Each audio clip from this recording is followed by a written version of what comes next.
Reacciones de monosacáridos. Como contienen grupos funcionales hidroxilo y carbonilo, las reacciones de los monosacáridos son una extensión de las reacciones de los alcoholes, aldehídos y cetonas que ya vieron en Orgánica 1. Por ejemplo, un grupo aldehído de un monosacárido puede oxidarse o reducirse y puede reaccionar con nucleófilos para formar iminas, hemiacetales y acetales. Dijimos que los monosacáridos existen principalmente como hemiacetales. Por lo tanto, no reaccionarían con un agente reductor, por ejemplo, porque no tienen un grupo carbonilo. Sin embargo, en el equilibrio hay presente una pequeña cantidad de la forma de cadena abierta y esta es la que reacciona con un agente reductor, por ejemplo, para producir un alditol. A medida que la forma abierta de la glucosa se convierte en alditol, el equilibrio se desplaza hacia la derecha, convirtiéndose la mayoría de las moléculas de glucosa en alditol. Como otros aldehídos y cetonas, los azúcares se pueden reducir a alcoholes, que en este caso se llaman, como dijimos recién, alditoles. Como reactivo se usa borhidruro de sodio y también se puede reducir por hidrogenación catalítica sobre paladio. Se nombran cambiando la terminación osa por tiol. Entonces, en este ejemplo, para la glucosa, la hidrogenación catalítica nos da un alditol, que en este caso particular de la glucosa es un glucitol. Cuando se reduce una cetosa, se crea un nuevo centro quiral y se obtiene una mezcla de alditoles que son epímeros en carbono 2. Esto lo podemos ver en el ejemplo de la D-fructosa, que por reducción con borhidruro de sodio y posterior hidrólisis en medio ácido, se obtienen dos alditoles, que son epímeros en el carbono 2. Para el caso de la fructosa se obtiene el D-manitol y el D-glucitol.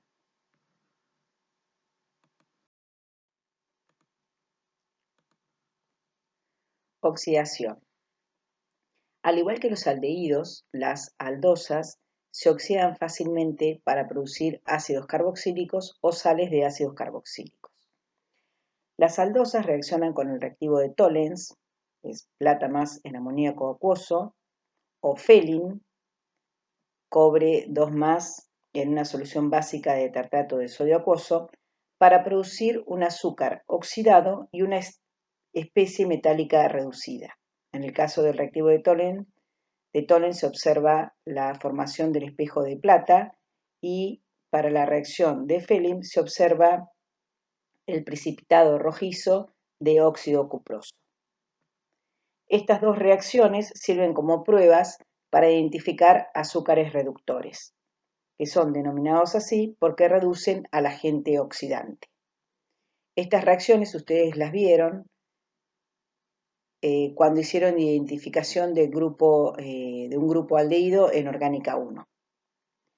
Vamos a ver que en el caso de azúcares, algunas cetosas también son azúcares reductores. Por ejemplo, la D-fructosa reduce el reactivo de Tollens a pesar de no tener un grupo aldehído. Esto ocurre porque en el medio básico de la reacción, la fructosa se isomeriza rápidamente a una aldosa por medio de una serie de desplazamientos cetonólicos.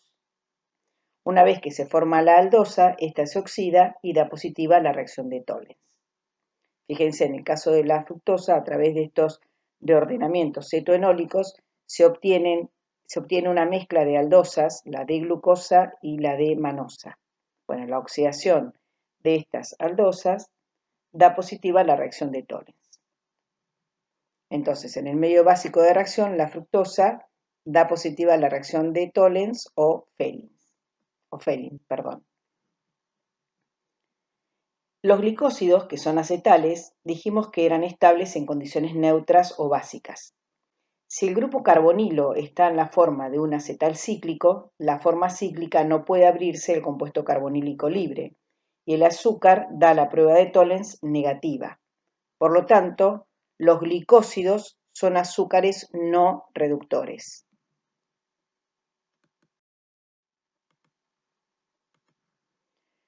Oxidación con agua de bromo. El grupo aldehído de una aldosa se oxida a ácido carboxílico con agua de bromo. Este reactivo es un oxidante suave y sirve para oxidar solamente el carbonilo del aldehído y no oxida los grupos oxidrilos presentes en el azúcar, ni tampoco puede oxidar a las cetosas. El producto de esta oxidación es un ácido aldónico. Para el caso de la glucosa, se obtiene el ácido D-glucónico. Oxidación con ácido nítrico. Si se usa ácido nítrico, un agente oxidante más fuerte, se oxida el grupo alcohol terminal, además del grupo aldehído. Se obtiene un ácido dicarboxílico llamado ácido aldárico. Para el caso de la D-glucosa, obtenemos el ácido D-glucárico. Oxidación enzimática. En los organismos vivos se puede observar que por vía enzimática se logra la oxidación del grupo alcohol terminal sin alterar el grupo aldehído en el proceso. Esta reacción es muy difícil de reproducir en el laboratorio, pero ocurre sin problemas en algunos sistemas biológicos. El producto que se obtiene es un ácido urónico. Para el caso de la glucosa, es decir, la oxidación vía enzimática de la glucosa, obtenemos el ácido D-glucurónico.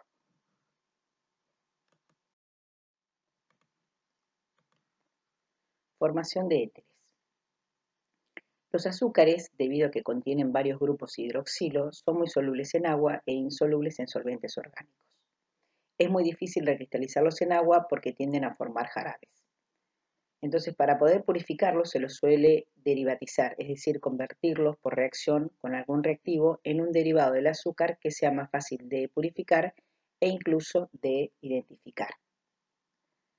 Por ejemplo, si se convierten los grupos hidroxilo en éteres, se obtiene un derivado soluble en solventes orgánicos, más fácil de recristalizar y purificar. Lo más común es convertirlos en éteres metílicos. Se hace por tratamiento con ioduro de metilo y óxido de plata. El óxido de plata polariza el enlace carbono-yodo, haciendo al carbono del metilo más electrofílico.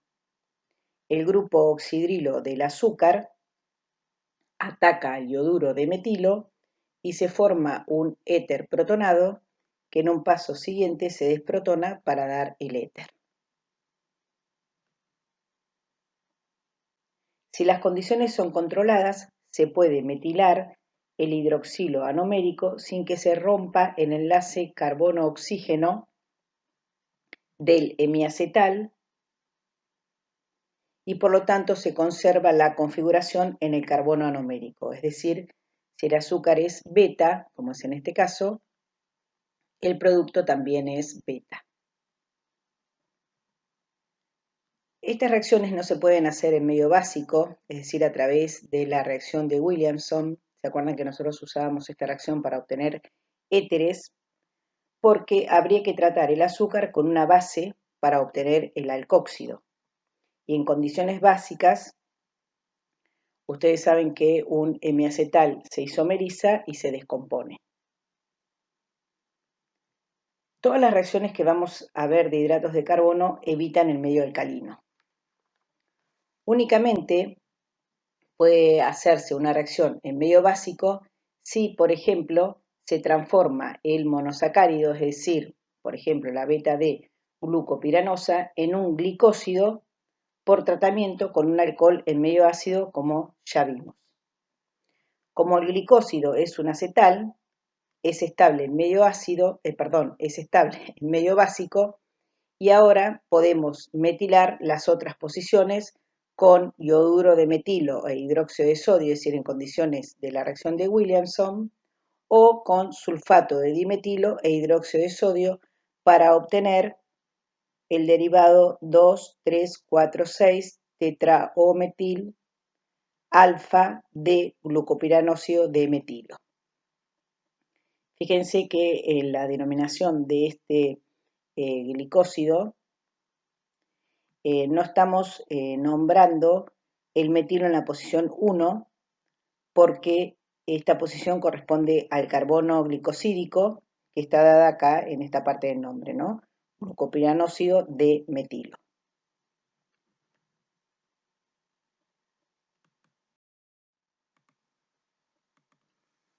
Bueno, vamos a ver que la metilación seguida de hidrólisis sirve para determinar el tamaño de ciclo del hemiacetal. El científico Haworth, el que inventó la proyección de Haworth, utilizó una química sencilla para determinar la estructura de piranosa de la glucosa en 1926. La glucosa se convierte en un derivado pentametilado por medio de tratamiento con yoduro de metilo y óxido de plata, como vimos en la transparencia anterior. Sin embargo, los 5 grupos metilo no son iguales. 4 son éteres metílicos, pero uno es el grupo metilo glicosídico de un acetal. Los acetales se hidrolizan con facilidad con ácido diluido, pero los éteres son estables en estas condiciones. El tratamiento del derivado de la pentametilglucosa con ácido diluido solo hidroliza el grupo metilo del acetal. Haworth determinó que el grupo hidroxilo libre está en el carbono 5 del éter hidrolizado, mostrando que la forma cíclica de la glucosa es una piranosa. Formación de ésteres. Otra forma de convertir los azúcares en derivados fáciles de manejar es esterificar todos los grupos hidroxilo del monosacárido. Los ésteres que se obtienen se recristalizan y purifican fácilmente y son solubles en solventes orgánicos comunes. La reacción de esterificación es igual que para los alcoholes comunes. Por ejemplo, por tratamiento con anhídrido acético y piridina, se obtiene un derivado acetilado del monosacárido. Se acetilan todos los grupos hidroxilos, incluido el anomérico. Si la reacción se lleva a baja temperatura, el enlace anomérico carbono-oxígeno no se rompe y la estereoquímica del átomo de carbono anomérico se conserva. Por ejemplo, si partimos de un anómero beta, se obtiene el derivado con la misma configuración. Vemos que en este caso, a partir de la beta-D glucopiranosa, por tratamiento con anhídrido acético en exceso de piridina, obtenemos el penta-O-acetil beta-D glucopiranósido.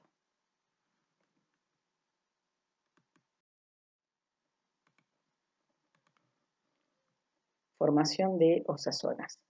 Bueno, vamos a ver que tanto las aldosas como las cetosas reaccionan con fenilhidracina para dar osazonas. Perdonen, a los chicos los puedo hacer callar, pero al perro no. Bueno, una de las mejores maneras de identificar cetonas y aldehídos es la conversión a hidrazonas cristalinas, especialmente fenilhidrazonas y 2,4-dinitrofenilhidrazonas. Sin embargo, los azúcares no forman derivados simples de fenilhidrazona como podría esperarse porque tienen un carbonilo, sino que reaccionan con 2 moléculas de fenilhidracina para dar una osazona en la que el carbono 1 y carbono 2 se han convertido en fenilhidrazona. El término osazona deriva de osa por el azúcar y el final de la palabra zona por hidrazona. La mayoría de las osazonas se recristalizan con facilidad, tienen puntos de fusión bien definidos. Los puntos de fusión de los derivados de osazonas son importantes pistas para la identificación y comparación de azúcares.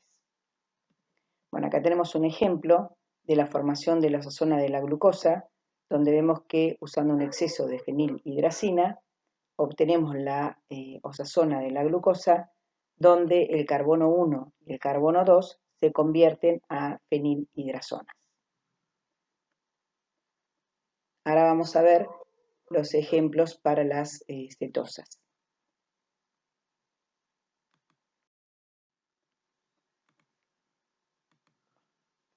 Una cetosa forma la misma osazona que su aldosa relacionada.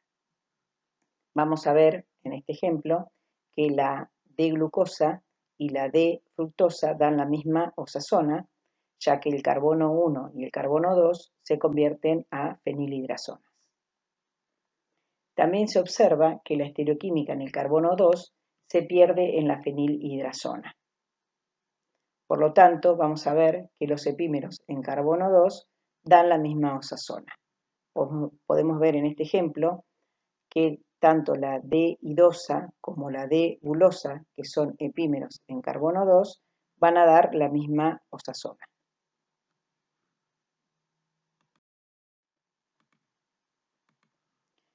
Degradación de Ruff, acortamiento de la cadena. Cuando definimos la serie D y L de los azúcares, dijimos que si un monosacárido conducía al D-gliceraldehído por degradación de la cadena, pertenecía a la serie D. De la misma manera, si por degradación conduce a L-gliceraldehído, entonces pertenece a la serie L. Ahora vamos a estudiar cómo es esta reacción de degradación que se hace para definir a qué serie pertenece el monosacárido y también para conocer la configuración del mismo. El método más común es la degradación de Ruff. Es un proceso en dos pasos. Primero, se oxida la aldosa con agua de bromo a su ácido aldónico. El tratamiento posterior del ácido aldónico con peróxido de hidrógeno y sulfato férrico oxida al grupo carboxilo, que se libera como dióxido de carbono y forma una aldosa con un átomo de carbono menos que la aldosa de partida. La degradación de Ruff se usa principalmente para la determinación de la estructura y la síntesis de nuevos azúcares. Entonces tenemos que tener en cuenta que la degradación de aldosas epímeras en carbono 2 van a conducir a la misma aldosa con un átomo de carbono menos. Entonces fíjense que en este ejemplo nosotros partimos de la D-glucosa y a través de la degradación de Ruff obtuvimos una aldosa con un átomo de carbono menos, que es la D-arabinosa. Entonces vamos a ver qué otra aldohexosa dará por degradación de Ruff también D-arabinosa. ¿Se acuerdan cuando vimos la familia D de las aldosas? Vimos que a partir de la D-arabinosa obteníamos la D-glucosa y D-manosa, que son epímeros en carbono 2. Entonces vamos a ver que la D-manosa, a través de la degradación de Ruff, será el monosacárido que nos va a dar también D-arabinosa.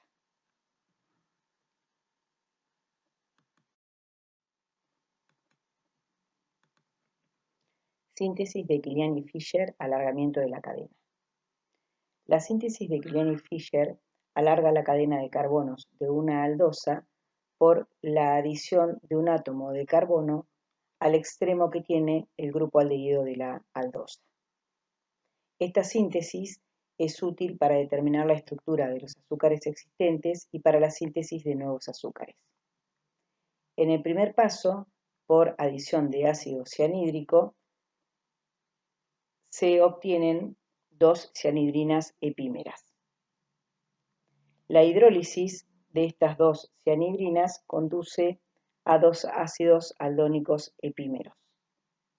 La reducción de los ácidos aldónicos dan aldosas epímeras con un átomo de carbono más. Vamos a ver ahora la síntesis de Kilian y Fischer modificada, que en realidad el primer paso corresponde al mismo que en la síntesis que vimos recién. Como dijimos recién, en el primer paso se forma una cianhidrina, con lo cual aparece un nuevo centro asimétrico.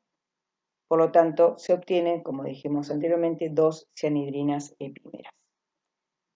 La hidrogenación acuosa de esta cianhidrina forma dos iminas, las cuales se hidrolizan rápidamente a aldehídos. Con el fin de evitar la sobrereducción, se usa un catalizador envenenado de paladio sobre sulfato de bario para la hidrogenación. Por este método se podría obtener a partir del D-gliceraldehído sucesivamente toda la familia de las D-aldosas. En la próxima transparencia vamos a ver algunos ejemplos.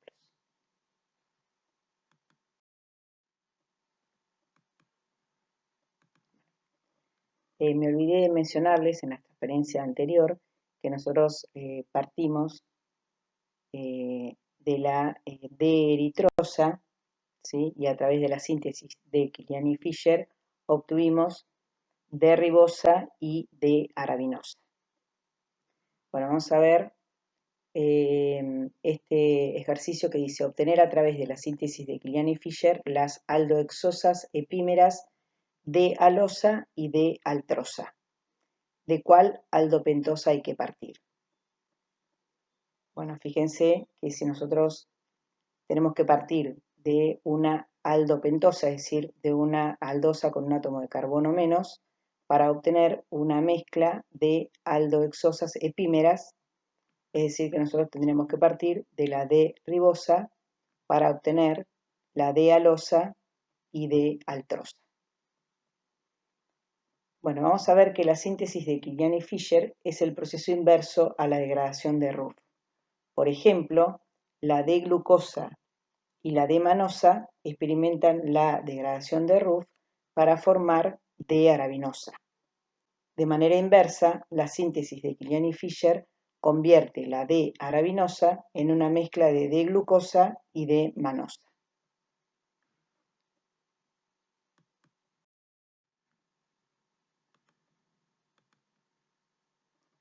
Desoxiazúcares. Algunos azúcares que se encuentran en la naturaleza tienen un átomo de hidrógeno en lugar de alguno de los grupos hidroxilos. Estos azúcares se conocen como desoxiazúcares y se nombran anteponiendo el prefijo desoxi al nombre del azúcar oxigenado análogo. Algunos ejemplos son la 6-desoxi-L-manosa, comúnmente conocida con el nombre de L-ramnosa.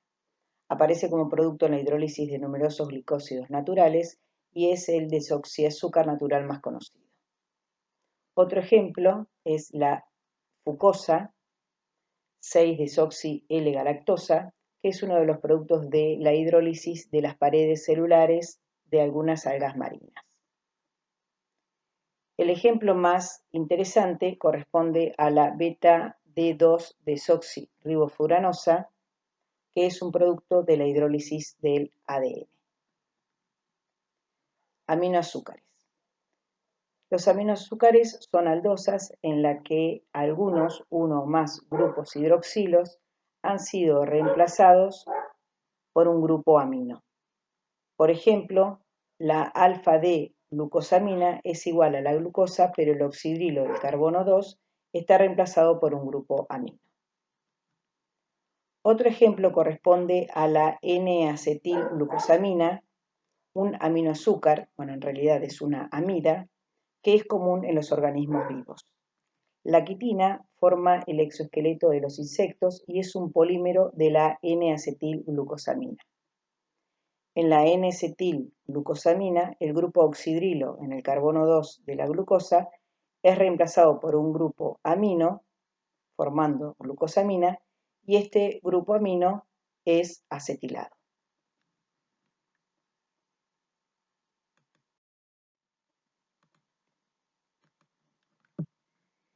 Disacáridos. Los disacáridos son azúcares compuestos por dos subunidades de monosacáridos unidos por un enlace glicosídico. Anteriormente vimos que el carbono anomérico de un azúcar puede reaccionar con el grupo oxidrilo de un alcohol en medio ácido para formar un acetal llamado glicósido.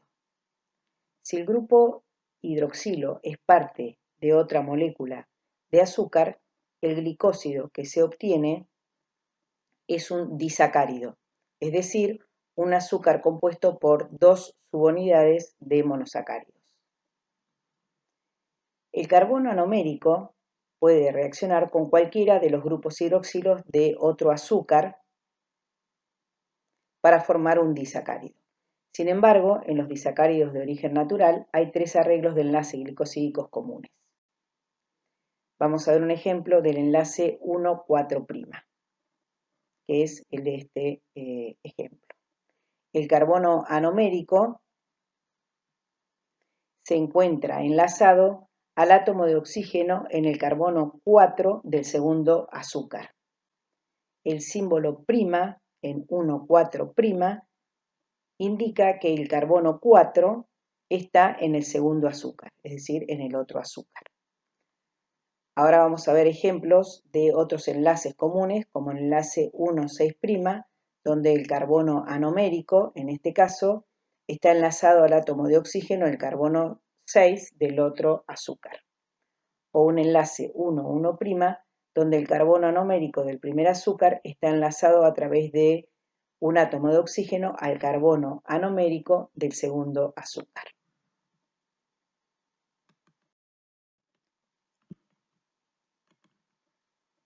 Bueno, vamos a ver ejemplos ahora de disacáridos que tienen enlaces 1,4', como la celobiosa, maltosa y lactosa. La celobiosa, el disacárido obtenido por medio de la hidrólisis parcial de la celulosa, contiene un enlace 1,4'. En la celobiosa, el carbono anomérico de una unidad de glucosa está enlazado a través de un enlace carbono-oxígeno ecuatorial, es decir, beta, al carbono 4 de otra unidad de glucosa. A este enlace beta 1,4' de un acetal de glucosa se lo llama enlace glucosídico beta 1,4'. El nombre completo de la celobiosa es 4O beta D glucopiranosil D glucopiranosa. El nombre indica que el anillo de D-glucopiranosa, es decir, el anillo de la derecha, está sustituido en su posición 4 por un oxígeno enlazado a un anillo de beta-D-glucopiranosil, que es el que está dibujado a la izquierda. El nombre entre paréntesis indica que el sustituyente es una beta-glucosa y la terminación sil indica que este anillo, como sustituyente, está unido al anillo de D-glucopiranosa. Creo que me olvidé de comentarles en las otras transparencias que la denominación 4O significa que el oxígeno del carbono 4 está sustituido por algún grupo. Vemos que tanto la celobiosa como la maltosa y lactosa, que son los tres ejemplos que tenemos en esta transparencia, son azúcares reductores debido a que los carbonos anoméricos de las subunidades glucopiranosa del lado derecho, fíjense en los tres casos, tienen grupos hemiacetal. Por lo tanto, están en equilibrio con las formas aldehídicas que pueden reducir los reactivos de Tollens y Fehling. Estos azúcares también presentan mutarrotación. Los azúcares que mutarrotan con frecuencia se muestran con una línea ondulada al grupo hidroxilo anomérico libre, lo que significa que pueden existir como una mezcla en equilibrio de los dos anómeros. Sus nombres con frecuencia se dan sin especificar la estereoquímica de este grupo hidroxilo que mutarrota, como podemos ver en estos tres ejemplos. Entonces, podemos ver que tanto la celobiosa como la maltosa y lactosa son azúcares reductores y presentan mutarrotación. Bueno, vamos a ver el enlace o qué tipo de enlace 1,4' presenta la maltosa. El enlace es un enlace alfa 1,4' glucosídico.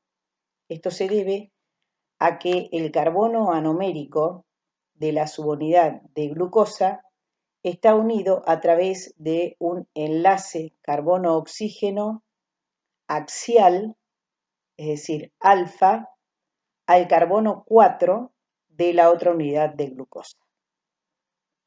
A este enlace, entonces, alfa 1,4' de un acetal de glucosa, se lo llama enlace glucosídico alfa 1,4'. En el caso de la lactosa, el enlace se llama enlace beta 1,4' galactosídico. Vemos que en el caso de la lactosa está formada por una subunidad de galactosa y otra de glucosa. Entonces vamos a ver que el carbono anomérico de una unidad de galactosa está unido a través de un enlace carbono-oxígeno ecuatorial al carbono 4 de la unidad de glucosa. Entonces, a este enlace beta 1,4' de un acetal de galactosa se lo llama enlace galactosídico beta 1,4'.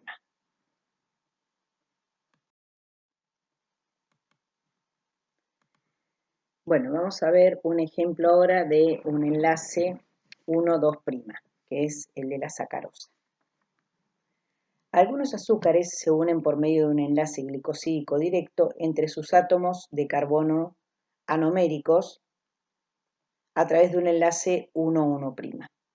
Por ejemplo, la sacarosa, que es el azúcar de mesa común, está compuesta por una unidad de glucosa y una unidad de fructosa, enlazadas por medio de un átomo de oxígeno que enlaza sus átomos de carbono anoméricos. Debido a que la fructosa es una cetosa y su carbono anomérico es el carbono 2, este es en realidad un enlace 1,2'. Fíjense que el enlace es en la posición alfa con respecto al anillo de la glucosa y en la posición beta con respecto al anillo de la fructosa. Ambas unidades de monosacáridos en la sacarosa están presentes como acetales o glicósidos. Ningún anillo está en equilibrio con su forma de aldehído o cetona de cadena abierta, por lo que la sacarosa no reduce el reactivo de Tollens y no puede mutarrotar.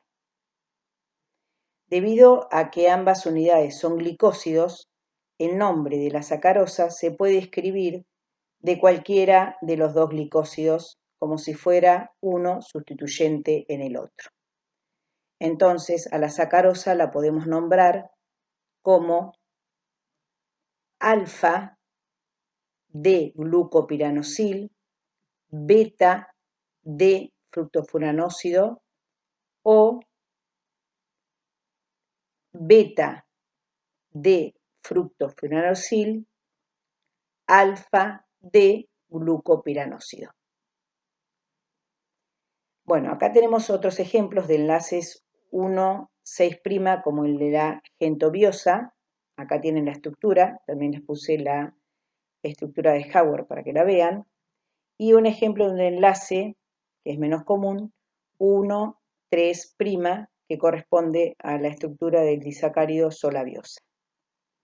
Entonces, miren los nombres que les puse, para ver si están de acuerdo. Cualquier cosa me preguntan.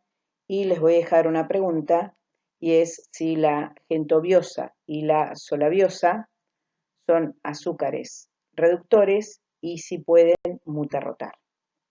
Cualquier cosa me lo preguntan a través del foro.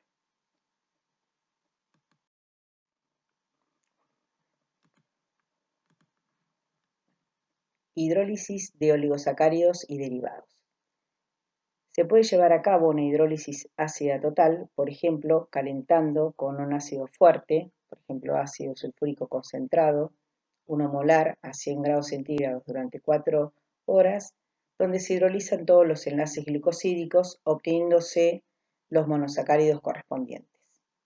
Por ejemplo, en el caso de la sacarosa, a través de una hidrólisis ácida total, obtenemos glucosa más fructosa.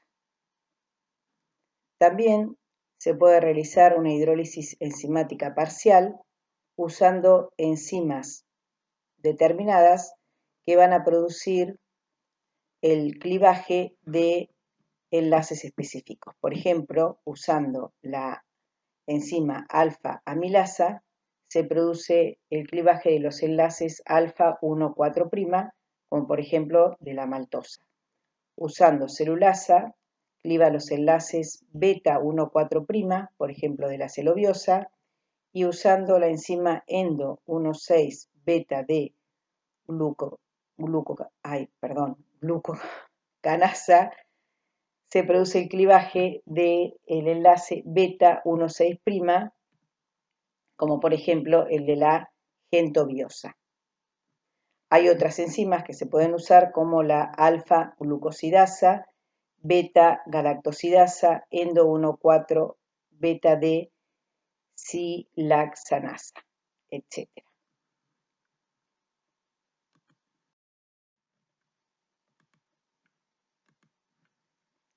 Polisacáridos. Los polisacáridos son carbohidratos formados por decenas, centenas o miles de azúcares sencillos unidos por enlaces glicosídicos. Son no reductores porque no tienen oxidrilos anoméricos libres, excepto uno al final de la cadena. Tampoco presentan mutarrotación. Cumplen distintas funciones en los seres vivos como sostén, reserva nutritiva, etc. Los polisacáridos más comunes son el almidón y la celulosa. El almidón es el componente principal de la harina, las papas, el arroz, las habas, etc. Es un polímero de glucosa. Puede separarse en dos fracciones. Una llamada amilopectina, soluble en agua caliente, y otra insoluble llamada amilosa. La amilosa constituye un 20% en peso del almidón y consiste en varios cientos de moléculas de D-glucosa unidas por enlace 1,4-alfa glicosídicos.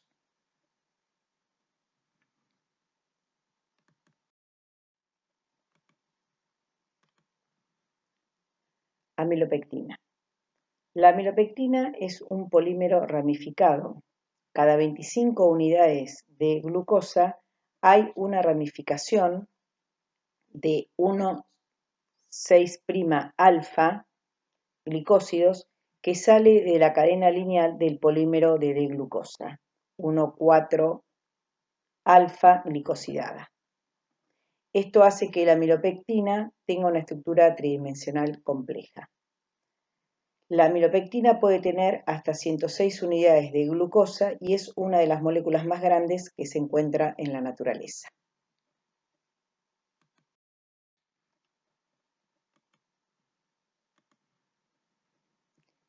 La celulosa es el material estructural de las plantas superiores. Por ejemplo, el algodón es aproximadamente 90% de celulosa y la madera es 50% de celulosa. Las moléculas de celulosa son de hasta 1400 unidades de D-glucosa, unidas por enlace glicosídicos 1,4-beta.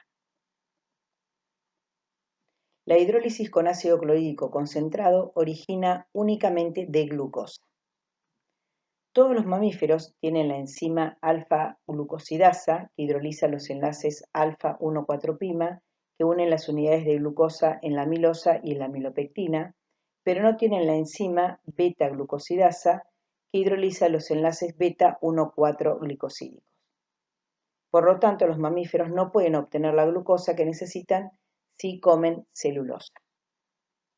Sin embargo, las bacterias que sí tienen beta-glucosidasa habitan en los tractos digestivos de los animales rumiantes y entonces las vacas pueden comer pasto y los caballos pueden comer pastura para satisfacer de esta manera sus necesidades nutritivas de glucosa. También las termitas albergan bacterias que descomponen la celulosa de la madera que comen. Bueno, con esto terminamos el tema 6. Como verán, es un tema muy largo, así que les pido que escuchen el audio las veces que sea necesarias para entender el tema antes de hacer los ejercicios. Cualquier duda que tengan me pueden consultar a través del foro.